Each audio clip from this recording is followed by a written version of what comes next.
Hello, this is Rob Shaw. I'm the founder of the Mountain Tactical Institute, and welcome to the MCI podcast for Thanksgiving week. I'm recording this on Wednesday, the day before Thanksgiving. Hope you and your family have a great day tomorrow. Watch some football, eat a great meal.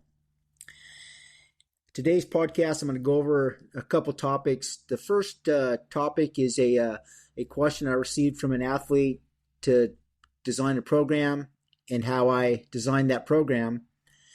And then secondly is a write-up that Charlie, the COO of MCI, did on water immersion therapy for recovery, specifically hot water immersion therapy and more commonly cold water immersion therapy. Some academics wrote up a study on it and came up with some interesting findings. So we'll start first with the question I received from an athlete, and this question came from an athlete who has done a lot of the programming that I've designed in the past, and this individual is living in New Zealand this winter, and it's summer in the southern hemisphere. So he's enjoying summer in New Zealand, and he's a mountain athlete, and his question went to the fact that he is trying to spend 2 to 4 days a week in the mountains doing peak bagging / alpine trips. And so these trips he described, will have 6,000 to 8,000 vertical feet of gain and loss, elevation gain and loss, and cover, 8 to 15 miles in total distance. And his question was, how should I train, my base fitness or general fitness when I'm doing this much mountain time? And so more generally, his question is, how should an in-season mountain athlete train when he or she gets time to train in the gym? And this is kind of an interesting programming puzzle for me to tackle. Understand, I do a lot of programming. I almost program every day. I'm either always working on a new program for MTI, updating an old program, or doing one of the daily stream programming for the next month, or looking at programming or lab rat programming. Anyway, my headspace is spent a lot, thinking and doing programming. And every once in a while, I'll get a question like this from athletes to design a program. They come to me with a programming puzzle, and I really enjoy the challenge of kind of think this through and then go ahead and design the programming. So in this case, when it comes specifically to mountain athletes, is I have a couple rules when it comes to their in-season work. The first rule is that gym-based training should not impact negatively your on-mountain performance because of fitness or soreness. So in other words, if you're going on a big mountain trip on Saturday and you spend Friday in the gym and do a hard session, and then on Saturday you're sore from the session the day before or you're fatigued, you haven't done yourself any good work there. By far, what is most important is your on-mountain performance, not only for safety, but just because of performance, and really because your on-mountain training is where you're going to do your technical work, your technical training. And there's two types of things that improve your performance. One is fitness, and another is technique. And it's really inefficient to train technique in the gym. It's much better to do it on the mountain. And if you're on the mountain and your fitness slows you down or your fatigue does, then you're not doing yourself any favors. So the general rule is that when you're in season, your on-mountain performance takes priority over gym training. And this means you need to be well rested and ready for that on-mountain performance. So in general, if you have a big mountain day, then take a total day's rest the next day. If you have a big mountain day coming up, and you need to, it's planned and scheduled, then rest the day before. Don't bother going to the gym. Just get total rested and go into your mountain days rested and recover from them. A lot of times, though, mountain activities can't be scheduled because they're weather dependent or partner dependent or work dependent anyway, things come up and they can interfere. And so you need to have kind of a flexible schedule to do your on-mountain training. And then on the other hand, if you're going to do supplement it with some gym-based training, you need to have a plan that'll flex and move with you. In season, when you're in season, you're a mountain athlete and you've come into the season with a good level of base fitness from MTI. And so our mountain athlete base fitness trains several fitness attributes: strength, work capacity, chassis integrity, mountain endurance, which is, uphill movement under load, and running. If you come into the season with a good high level of base fitness, you should expect to lose some of that base fitness as the season progresses.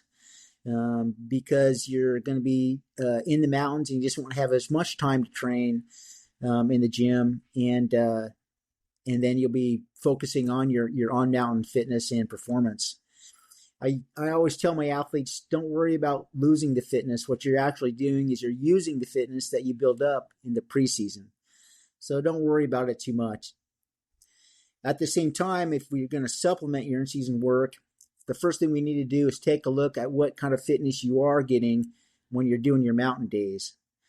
And so for mountain days here, I'm talking about, guys or athletes who are peak bagging, alpinists doing day trips or 2 or 3 day long trips, backcountry skiers, even lift assisted skiers, mountain professionals, search and rescue guys, mountain guides, athletes who are just spending long days in the mountains, generally with a lot of vertical, up and down, generally carrying a pack. So I can assume from the work or the sport that there are some fitness attributes. If I'm going to supplement it, their in-season work with gym-based training, there's some fitness attributes that they're training on the mountain I don't need to worry about in the gym, specifically mountain endurance.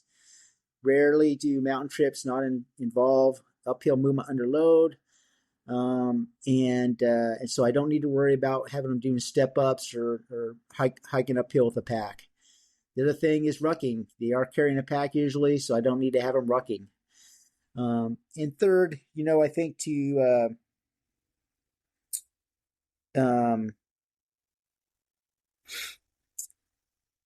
a lesser extent, just as strong as their leg strength endurance. I don't need to be training leg strength endurance. You're getting plenty of that, with their in-season sport.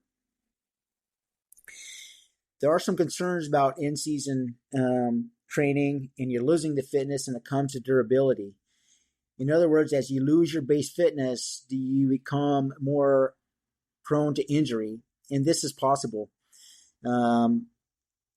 primarily through strength imbalances that might develop and overuse injuries.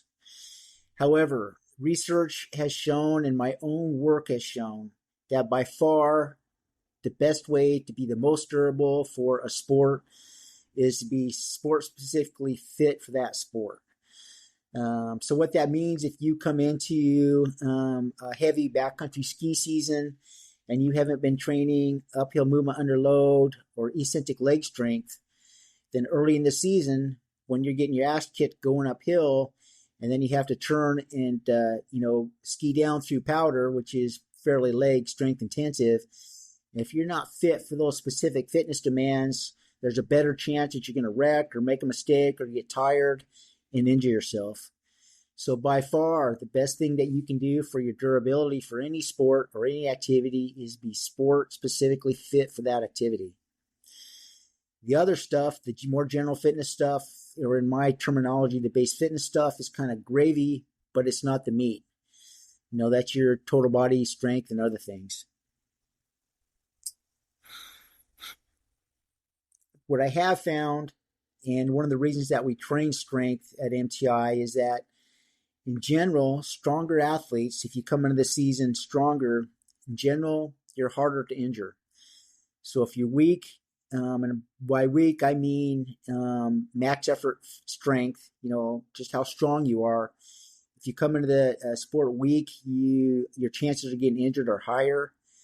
Secondly, if you do get injured, your chances of getting injured worse are more. And then third, if you're stronger, you're able to recover faster. So having a good high level of relative strength or strength per body weight coming into any sport season will make you more durable, simply because you'll be harder to injure. If you do get injured, you won't get injured as bad. And if you do get injured, you recover faster. So it's better to have strength coming into a season. So if we take a step back, we understand that you're in the middle of your backcountry ski season, for example, or alpine climbing season. You're getting out in the mountains 1, 2, 3, 4 days a week doing backcountry ski trips or peak bagging trips. We know that you are getting plenty of mountain endurance work, getting plenty of rucking in. You got to come downhill. You're getting plenty of leg strength endurance. So what isn't being trained when you're doing your mountain trips? Well, first is total body strength, specifically your max effort strength. So that's just heavy lifting, total body strength. And there's different types of strength, and max effort strength is how much you can lift, in one rep. It's just your strength per body weight. Is relative strength is what we train for at MTI. But yeah, how strong you are. Second is chassis integrity, and chassis integrity is the terminology and the methodology I've developed for building functional core strength. And I'm looking to make the integrity of the link between primarily the legs and the upper body with the core strength, the midsection in the middle, and working those together so they move together, and you have the strength in your midsection, your chassis integrity, to protect you, to perform in the field, but also protect you from injury. Another thing that's likely not getting trained in your mountain days is short, hard work capacity. Mountain trips that I've done where I've been, trailing behind mountain guides or on my own trips, most of my travel was at a moderate pace. I wasn't going as hard as I could.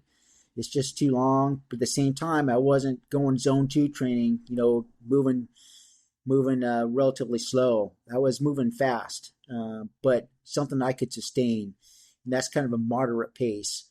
So my high intensity, fast pace was not getting trained, high work capacity.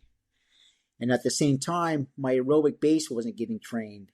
So that's like your zone 2 training where you were moving, you can speak in full sentences. On mountain trips that I've been on, where I've been on my own or going with someone else, we've always been moving, and we have an objective. We've always been moving at a moderate pace. We've been hustling, but at a pace that we could sustain.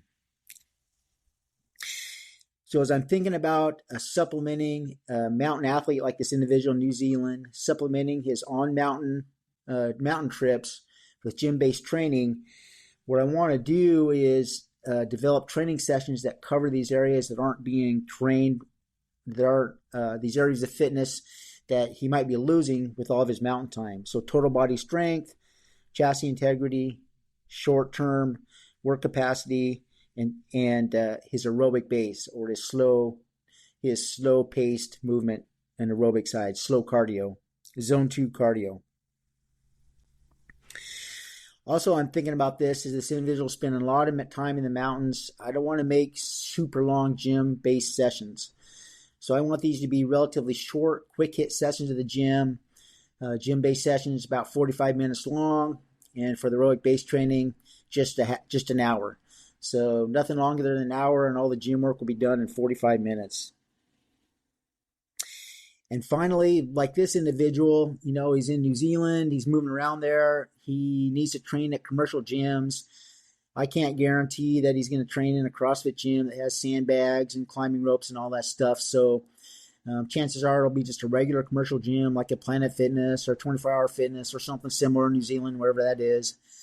And so I can't count on a lot of unique functional fitness equipment. I got to be able to train with what he'll have in a gym like that, which I pretty much guarantee those gyms have, a barbell, a rack, weights, dumbbells, and a bench of some type, either a bench for bench pressing or step up bench or steps they use for step aerobics or something like that.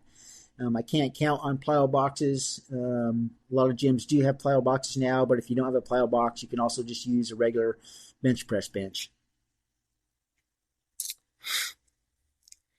So what I developed is 8 weeks of programming, 4 days a week, and 3 types of training sessions. So a total of 32 different training sessions.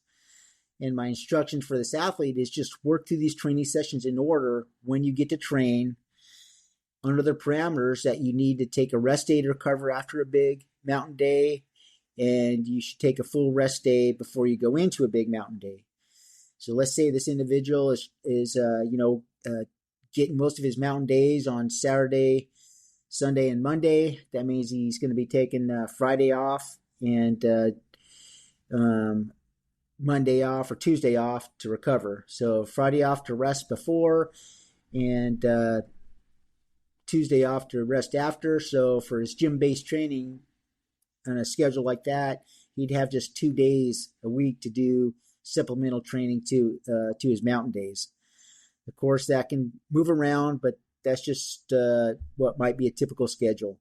If he only gets 2 days in mountain days a week because of weather or partners or whatever, then he can add more gym-based training. If he gets less, he can cut back. The idea is to kind of want a program that can flex with his schedule and still hit the fitness attributes that he's not training when he's doing his sport. So 8 weeks, 4 sessions, 2 per week, 32 different training sessions altogether. And I developed 3 types of training sessions that kind of fit into this schedule. The first is just pure strength. It's a strength training session, 45 minutes in the gym. The second session combines a short work capacity hit, 6 to 10 minutes long, followed by a chassis integrity circuit, a grind circuit where you kind of work through at a moderate pace. And the third type of session is aerobic base training, where I've got the athlete, just going on a slow run or spin on a bike at an easy pace, which I define as you can speak in full sentences while moving. This is also zone 2 type of heart rate training. So if you have a heart rate monitor, take 180 minus your age, and then work within 5 beats of that number. So if you're 50 years old, 180 minus 50 is 130.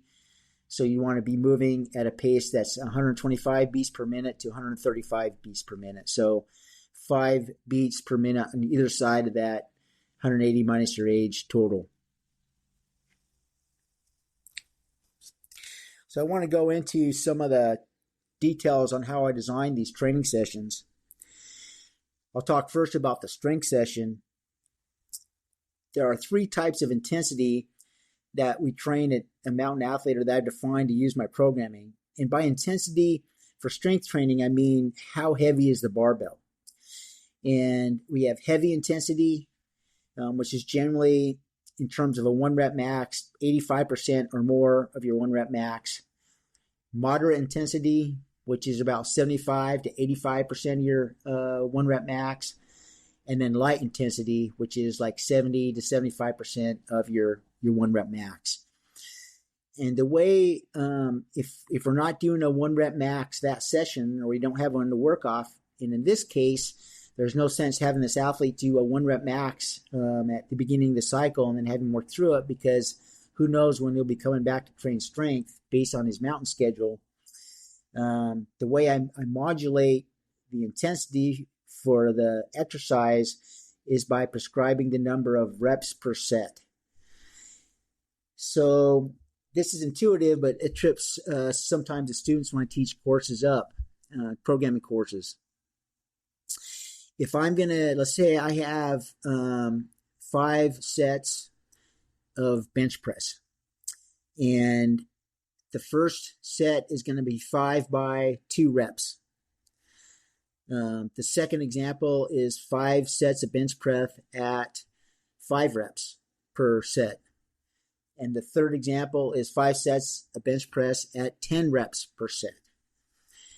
So intuitively, if I'm going to work up until that number of reps is hard but doable, if I'm doing 2 reps per set, 5 by 2 on that first example, you can assume that I can only bench press the barbell 2 times, that weight is going to be much heavier than my 5x10 load on my barbell.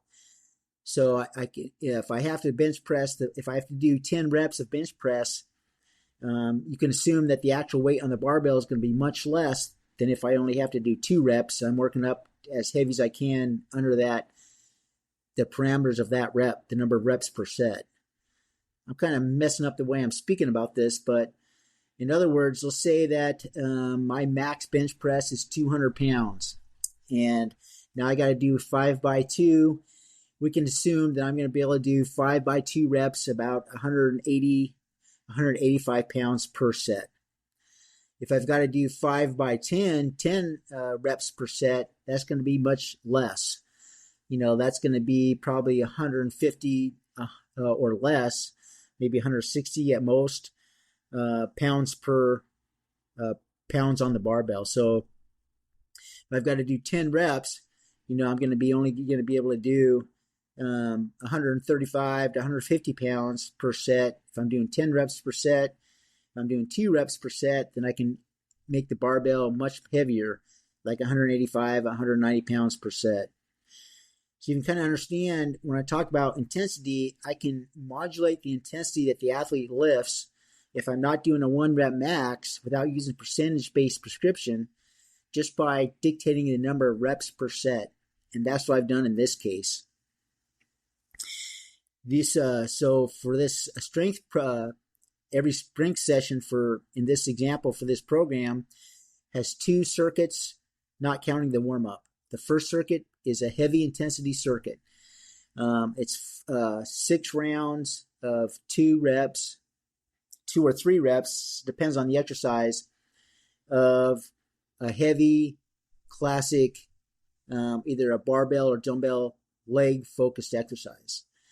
And I'm going to put priority on training this max effort strength, this heavy strength on the legs, simply because that's where the most total body strength comes from. And it really engages your midsection as well. So, and the exercises I chose for these heavy circuits are back squats, hinge lift or MTI's version of the deadlift, front squats, and walking lunges. Back squats and front squats are what I consider lower body pressing movements. And then a hinge lift and a walking lunge are what I consider lower body pulling movements. And by pressing, I mean, you're kind of coming up out of the hole. You're using your quads on back squats and front squats. And then, although back squat uses both, and they all use both, but primarily your quads. And then on the hinge lift and walking lunges, you're really using your butt and your hamstrings. So the first circuit in each of these strength sessions has one of these exercises. And let me see at the rep scheme. I think it's a 6 by...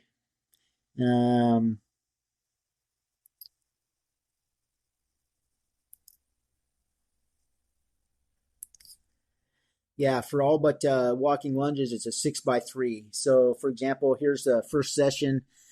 It's a 6 rounds of 3 front squats. Increase load each round rapidly until 3 is hard but doable, followed by a stretch. And so I really want the athlete just to do these heavy front squats and not superset this with another exercise and just do a stretch between. To get him ready for the front squats, I put the exercise in the warm-up. And this is something that I do a lot. The primary goal of every warm-up for each training session is get the athlete ready for the first circuit in the session. You don't want to hit him cold. The easiest way to do this is to prescribe the same exercise that's in the first circuit in the warm-up. So in this case, his warm-up is 3 rounds of 8 front squats. I prescribe him to start light and increase the load as he warms up. 8 hand release push-ups, and then a couple stretches. So he's going to come into the circuit, already done front squats. He's already been increased to improve his load a little bit. And so hopefully he'll be able to get up to his hard but doable load for 6x3 relatively quickly. And then for the second circuit, I prescribe at moderate intensity, 5 rounds, usually of 5 reps per exercise. And I bring in another lower body lift and then an upper body lift in a superset. So in this case, I'm going to have him do his first circuit is a 6x3 front squats plus a stretch. The second circuit is 5x5 hinge lifts, or MTI's version of the deadlift, supersetted with 5 reps of Scotty Bob, which is a dumbbell exercise. We do a push-up row. Push-up row is 1 rep. It's just a great all-around upper body exercise. We get a 2-for-1, upper body press with the push-up and upper body pull with the row in one exercise. And this is supersetted, and the reason I got these supersetted together is I'm training legs and upper body together, so you can go from one exercise right to the other with minimal rest. Makes it really efficient. And also I need to be efficient in the session because I want this athlete to be in and out of the gym in about 45 minutes. So if you've got about 10 minutes for the warm-up, 15 minutes for the first circuit, 15 minutes for the second circuit, you're pushing 30 to, you're pushing 40 minutes right there. 10 plus 15 plus 15, that's 40 minutes. And then about 5 minutes for a quick couple stretches at the end. And I got him out of there in about 45 minutes.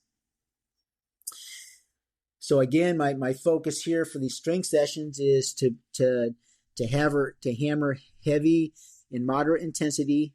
He's getting plenty of strength endurance out there doing the sport. To focus on the lower body, the legs at a high intensity, so relatively heavy. I don't want him to be training strength endurance. That'll just fatigue him for his mountain days. Just want to try and have him train heavy strength, and then also to work in an upper body exercise as well. The upper body takes second priority, just because everything in mountain starts with legs, and in terms of an overall strengthening effect, doing heavy leg exercises will also make your upper body stronger, believe it or not. So the focus is on the lower body, but we definitely get some upper body in there as well. I'm also going to describe, how I designed the work capacity and chassis integrity circuit. Again, what he's not getting in his mountain days is short, intense work capacity. So this is going about as hard as you can. Really pushing your lungs and your heart, as well as your muscles. Again, from my experience, the only time you're moving as hard as you can in the mountain is when you're in danger. The rest of the time you're moving at a moderate pace. You're not easily moping along. You're moving, but you're hustling at a pace that is sustainable. So it's what I consider a moderate pace. So the chassis or the work capacity plus chassis integrity circuits, these are sessions. These are sessions which combine and train these two modes, work capacity followed by chassis integrity. All the work capacity events that I designed for this cycle are 6 to 10 minutes, or 10 minutes or less. I don't need to go long. Again, what he's missing in the mountains is that really short, hard cardio hit. So I don't need to go very long. These are each event, has 1, 2, or 3 exercises. The other consideration I need to make is to put them in a space that can be, they don't need a lot of space to complete. So by far my favorite type of work capacity training is shuttle sprint repeats, but that takes a lot of space, and I can't guarantee that this individual is going to be training, in a functional fitness gym, which usually has a lot of open space. Again, he might be in a 24-hour fitness or something and need to get his work capacity in a small area. So I designed work capacity events that are 6 to 10 minutes long, use 1 to 3 exercises, and can be completed in a short space. And here are just some examples of the work capacity events I developed. One was at 10 rounds of 30 seconds touch, jump, touch, 30 seconds rest. Touch, jump, touch is just an exercise that we have where you kind of squat down, you touch the ground in front of you, take a couple shuttles right, you squat down, touch the ground in front of you, jump as high as you can. Then when you land, take a couple shuttles to the right, squat down, touch the ground, jump as high as you can. When you land, a couple shuttles to the left, and you keep doing this for 30 seconds. It looks silly and it starts easy, but it quickly adds up and gets your legs full of lactate and your lungs and heart thumping pretty quick. So this is just simple interval training here, 30 seconds of work, 30 seconds rest, 10 rounds, so 10 minutes total. The next event I designed is a 6-round every minute on the minute, 5 burpees, 5 box jumps, and 5 sit-ups. So the athlete's going to do 5 burpees as fast as he can, then 5 box jumps as fast as he can, and then 5 sit-ups as fast as he can. Every minute on the minute, so the faster he finishes, the more rest he gets before the next round begins. And this is just 6 rounds, so this is a 6-minute total work capacity event. The third one I designed is a 10-minute AMRAP, or as many rounds as possible, of 10 dumbbell hinges, followed by 20 step-ups, and then 5 weighted sit-ups. So 10 hinges, 20 step-ups, 5 weighted sit-ups. So again, I'd rather probably have the athlete run like 200 meters instead of doing 20 step-ups, but I have to be considered space. And step-ups unloaded are just a great, aerobic movement to move into a work capacity event that I do quite a lot. 10-minute total effort. And then the fourth event I designed for the cycle is a 6 rounds for time of 5 renegade man makers, which is kind of like doing a burpee with a pair of dumbbells, and then 10 box jumps again to replace box jumps. Is just something I'll often sub in for sprints. So each of these work capacity events is 6 to 10 minutes long, can be completed in a narrow space, and doesn't take any fancy equipment. And then after the work capacity event in each of these sessions, again, this is a combined work capacity plus chassis integrity session.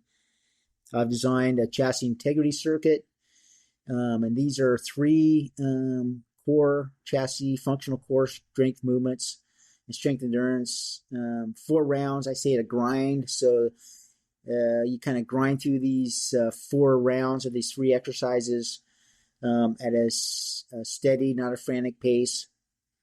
And each one uses common equipment that's in a commercial gym, a dumbbell, pair of dumbbells, maybe a weight plate, or sometimes body weight. Just an example is 4 rounds of 10 weighted sit-ups, at start at 25 pounds and increase load until 10 is hard but doable. 5 side plank raises where you kind of get in a side bridge and you lower your lower hip to the ground and you pop it back up. It's kind of an anti-rotation exercise. And then 10 good mornings with a barbell. And again, this is you start light with an empty barbell and you keep adding load each round until 10 is hard but doable. I really like heavy good mornings to train lower back strength and strength endurance. And with a barbell, it's really an easy way to train those. And so I have a warm-up for each of these. This gets the athlete ready for the work capacity event. And generally, if I have burpees in the work capacity event, then I'll have them do burpees in the warm-up. Just keep it simple, get them ready for that event. And then after the work capacity event, the athlete rolls into the chassis integrity circuit. 4 rounds should take about 15 minutes. So between the warm-up, the work capacity event, a little bit of rest between that and the chassis integrity event, and a cool down of a couple stretches, this is about a 35 to 45 minute session, which is just in line. So again, I just designed 3 types of sessions for this program. Strength, number 1. Number 2 is a combination work capacity and chassis integrity session. Just went over that. And the third one is aerobic-based strength or aerobic-based endurance session. Again, movement in the mountains, I found in my experiences generally at for an athlete like this is at a moderate pace, not super fast, but not slow either. And so one thing he's not training during his mountain days is his aerobic base, which is your efficiency at a lower heart rate, just building the aerobic engine. And so This cycle has simple 60-minute aerobic base training sessions where you're going to go out and either run or spin on a bike for 60 minutes at an easy pace, which is like zone 2 training. I purposely prescribed running or bike spinning because there is transfer from those activities to, is hiking uphill or skinning uphill when he's in the mountains. And in my experience, endurance type training is mode specific. So in other words, if I was going to have him row or swim or something instead of doing running or biking, the fitness he'd be gaining may not transfer, or definitely wouldn't transfer as well to his sport in the mountains. So the mode specificity is important in aerobic base training. So that's the cycle. Now in terms of scheduling, here's my directions to him. If he only has 1 day for gym training a week, do a strength session. Strength is key to durability, max effort strength and moderate effort strength that prescribed in this cycle. And so if he only has 1 day a week to train, do a strength session. 2 days, do one strength and then one work capacity / chest integrity session. 3 days to train, do one strength, one work capacity / chest integrity, and one aerobic base training.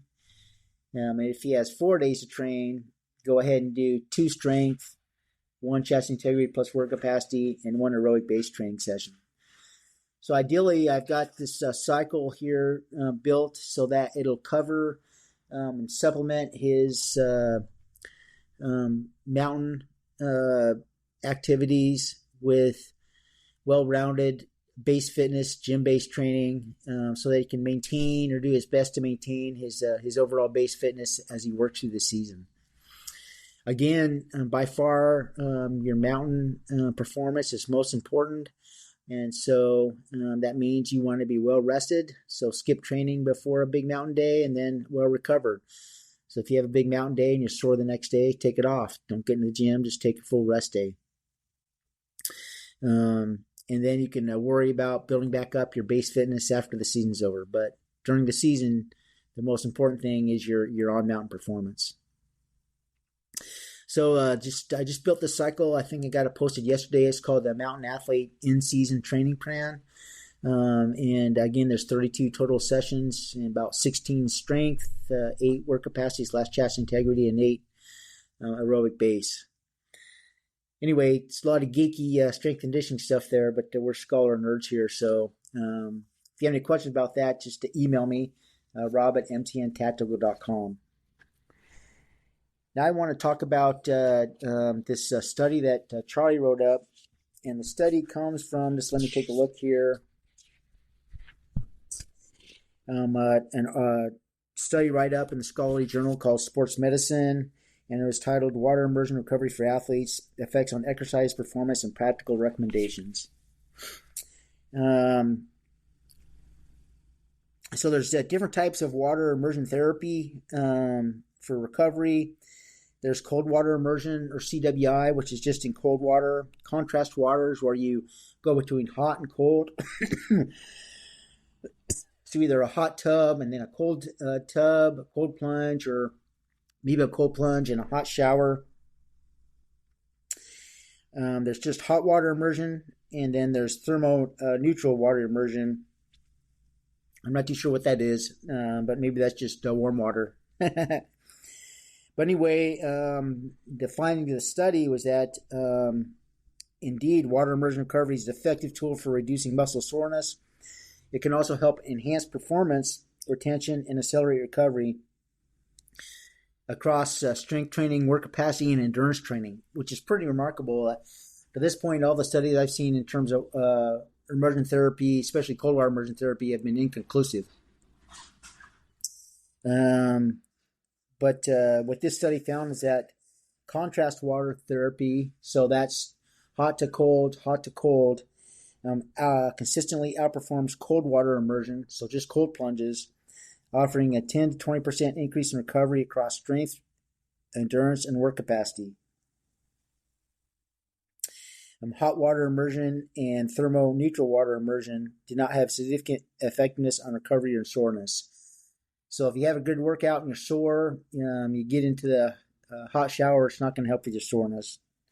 It feels better in the shower, but it's not going to help anything, according to this study findings. And they found that for cold water contrast water therapy, just a simple way to do it: be 1 minute in hot water, and then 1 minute in cold water, 1 minute hot water, 1 minute cold water, or vice versa. Probably cold first, cold water, then hot water, then cold water, then hot water. Back and forth, 1 minute each, 4 or 5 sets or rounds through. Really does a great job. It says the cold water about 50 degrees, and then hot water 100 to 104 degrees. Enhance blood flow, reduce soreness, and improve performance retention. It says for endurance and work capacity events, the protocol is best or most effective and completed immediately after training or competition.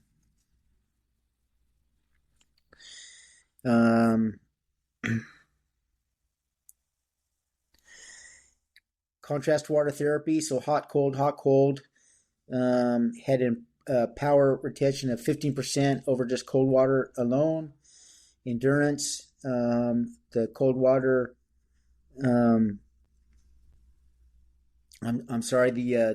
hot, cold. Contrast water therapy, the cold water therapy was better for lactate clearance and faster recovery. 15 to 20% better than just cold water only. Anyway, the overall arching findings of the study was that cold water immersion alone works to help recovery and performance, but best is contrast water therapy. So cold, hot, that's best to improve recovery and also performance.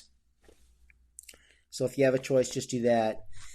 What was interesting about the study is that all the studies I found previously, or I've seen, just have been inconclusive about cold water therapy, especially cold water immersion therapy. So this is kind of an interesting finding, this study. As part of this study, the strength training they used heavy back squats and bench presses, some plyometric work, and some static holds, wall sit, and planks. For that, for the endurance training, they did 6 by 800 meters at 90% effort, which is just terrible. Cycling time trials, hill repeats, and then for the work capacity, they did some kettlebell swings, burpees, and air squats, 3 rounds with 2 rests between, some short sprints, 200 meters, and some heavy carries. So they did a pretty good job in the study of just training strength, just training endurance, and just training work capacity. So the final finding and conclusions: cold water immersion is effective for reducing inflammation, muscle soreness, up to 30%, and core temperature. It's best suited for thermal regulation and moderate performance retention, but the contrast water therapy, which is hot, cold, outperforms cold water immersion across all fitness traits, enhancing blood flow, lactate clearance, fatigue reduction, and recovery of strength and endurance. So the moral story is that this is one recovery mode, water immersion therapy, that has shown some benefits for recovery and performance enhancement. And cold water by itself does a pretty good job. But if you can do both cold water and hot water together, going back and forth between the two, that does the best job. And this study is up on the website. And this write-up, it's called Simple Rules, Cold and Contrast Water Immersion Recovery. All right, that's it for this week's podcast. A lot of geeky talk there. Hope you enjoyed it. If you have any questions, you can email me directly, rob@mtntactical.com. And we'll talk to you next week.